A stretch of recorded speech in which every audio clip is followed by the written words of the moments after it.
Hello and welcome to The Drum. I'm Steve Cannane. Coming up, why medical miracles are still the only sure path to Catholic sainthood, a former state premier's idea to recruit government ministers from outside politics, and would you take advice on what to wear from Shane Warne? Our panel tonight, ABC Online Chief Political Writer Annabel Crabb, David Marr from the Sydney Morning Herald, and Tim Wilson from the Institute of Public Affairs. First, there's rising anger among farming communities in the Murray-Darling Basin over proposed cuts to water allocations. The latest town to vent its fury is Griffith, where a public meeting was held today to explain why cuts to water licences are necessary to preserve the Murray-Darling. Representatives from the Murray-Darling Basin Authority copped some pretty hostile questioning today, but federal independent MP Tony Windsor says everyone should take a deep breath. There's a lot of consultation, there's a lot of work to be done, a lot of economic and socio-economic work to be done, and I think objectivity and common sense will actually deliver a far better outcome than outrage, shock and fear. Today the government acknowledged there's a problem, announcing a parliamentary inquiry into the Murray-Darling Basin plan to be conducted by the new Regional Development Committee. A lot of competing issues that have to be balanced here, but all of my experience shows me that that will only happen if there is active engagement by the stakeholders, fully informed about the options, the alternatives, clearly the challenge, but also the opportunities going forward. Annabel, the announcement of this parliamentary inquiry, purely down to the noise coming from farming communities? Oh, yeah. Well, I mean, I think that what became clear pretty quickly over the last week is that this is the stage of the water reform process where details start to emerge, and that draft report doesn't give farmers and irrigators exact answers about what will happen to them, but it gives them kind of a pretty big sniff that this is serious and it's happening. I think for a while the water reform process was kind of comfortingly mired in that deadening coag language that we hear when they all get together and put out these communiques that run to 6 pages and not a single paragraph of which can be understood by a normal sentient human.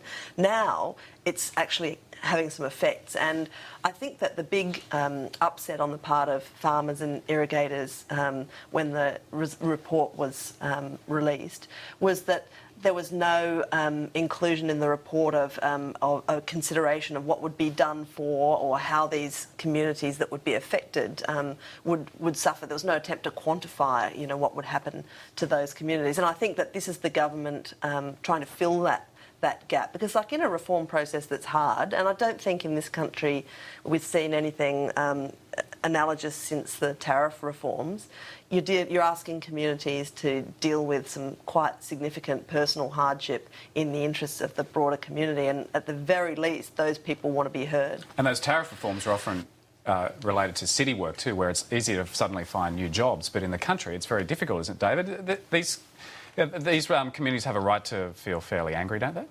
Well, yeah, they do. And they are, of course. There's a whole cohort of journalists who have been reporting the Murray-Darling Basin for a long time, and I've been talking to them in the last few days, and what they tell me is this: that is one of the most complicated stories imaginable. One of them said to me, it's like the Middle East. You think you've grasped it, and then you hear something, you learn something else, and your grasp completely disappears. But there's one thing that's clear. At every community along the river, there is the same feeling, that the people responsible are upstream and they're highly sceptical of the needs of water downstream. They're sure of their own position and sceptical of everybody else's.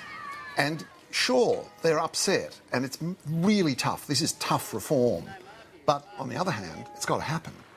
And we're seeing pictures here from Griffith, and some of the graffiti and some of the signs. All those shops were closed today so people could attend that rally.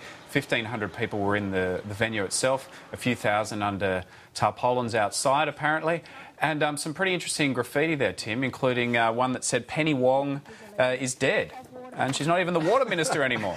No, I think that probably refers to the fact that a lot of the justification about doing water reform has come as a consequence of the climate change debate, which she was central to in the last parliament. So I think there's obviously some sentiment from there. But I did want to pick up on Annabel's point. She was responsible for water. Yeah, that's right. One of the things about the trade debate and the tariff debate was at the end of it, there was only economic benefit to liberalisation and reform. Yes, you needed to deal with consequences, but it was basically vested interest versus public interest, whereas this one is going to be hard and tough no matter what happens, and it's only going to cost people. Although it does, end up in Australia continuing to have Adelaide, presumably. Well, I think I'm not arguing with that. I'm just saying that it's going to be cost here, benefit here, whereas tariff reform, ultimately, the benefit was to everybody. Yeah, but it wasn't immediate. It wasn't immediate. There was a lot of pain for communities in the interim. And there needs to be good structural adjustment, and that's where the government is going to have to focus its energies. But with relation to the posters, I mean, the government's completely lost control of this debate at this point. Framing in a public debate for a government to sell a proposal and to actually get what it wants requires good framing. At this point, the only framing of this debate is a noose, and it's being put around Tony Burke's head. And one of the reasons they've got Tony Windsor brought him in is to try and remove responsibility away from the government and give somebody else the chance, because they're trying to deflect the responsibility. Because at this point, you'd have to say that the reform proposal is going to have an almost impossible uphill battle. But how do you do this in a way that's not messy? I mean, we've seen governments kind of messing around with this for years and agreeing in principle that something... I mean, you can't argue, unfortunately, with the intractable facts at hand, that there's not enough water, so... Well, this is where we can learn from the tariff debate, I think, which is there is a property right there with water allocations. The only way the government is going to be able to succeed in this is if they spend a lot of money compensating, purchasing back those waters, which they're already doing, but they're obviously going to have to go a lot further. And that money can then be used for structural adjustment in those communities to find other avenues, whether it's, Tony Windsor was talking about water efficiency, water saving measures, which can either increase the technology so they can continue on doing what they're doing or find new industry. Annabel, is it easier for Labor to do this? There's no Labor seats along the Murray-Darling Basin. I mean, it'd be harder for the coalition to do this, wouldn't it? Yeah, certainly, and I think that if you define political courage as the preparedness to take on your own constituency, which is kind of what happened in the tariff reform era for Hawke and Keating, they were their own voters overwhelmingly that were being targeted. I think that there's certainly definitely a regional urban divide here on water usage. But then also, I mean, you've got one city in particular that's affected in Adelaide, and everyone in Adelaide is affected by this issue, and I think that it has a political significance in Adelaide that it has nowhere else in Australia. Sorry, David, you want to make a point? I was just going to say that if the story that is generated from all of this is a kind of Labor destroys the heartland story, that'll be very, very damaging for it across Australia. Not just there, but on the other hand, if they have the courage to see it through, it's going to be another one of those. It's going to be another thing that Labor can say we did the fundamental building blocks of the federation.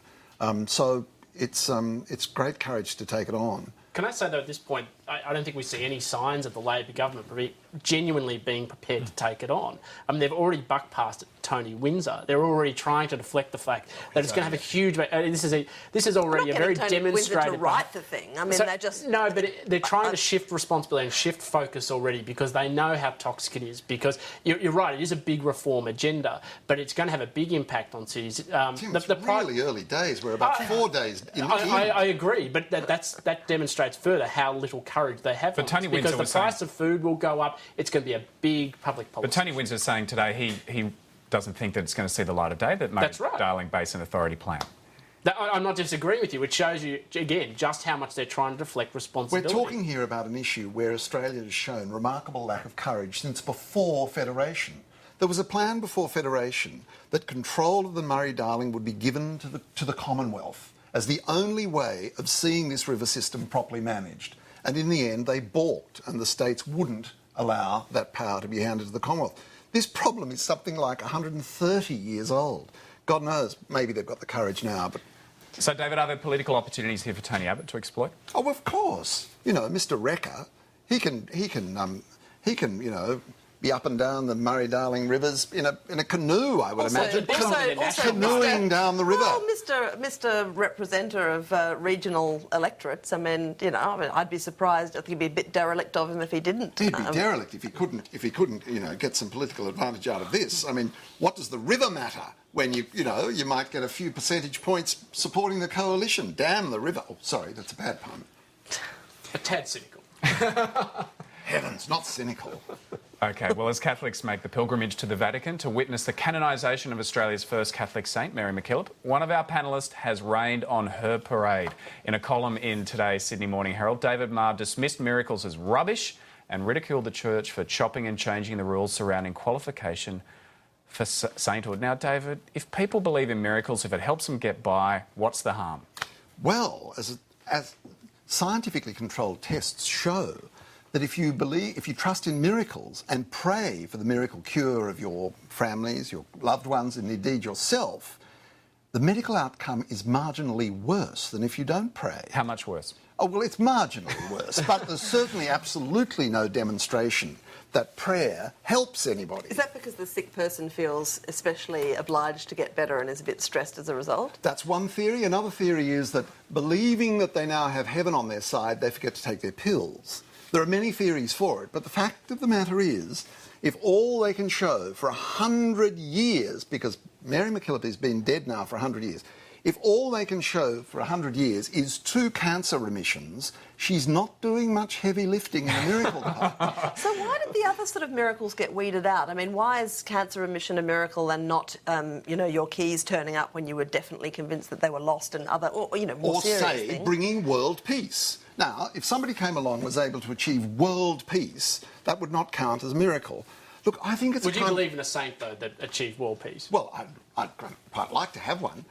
But I think it's some weird kind of notion that miracles have to be scientifically provable. There's some kind of really odd sprocket going around in her head there. And so you've got to have these provable cancer remissions. Until 1983, heaven was under orders to provide three miracle cures. But since the reforms of 1983, 2 will do. And there are some saints, aren't there, that did nothing more interesting than get eaten by packs of rabid dogs or something. I mean, or be the great scholars, or bring civilization to the wilderness of Ireland.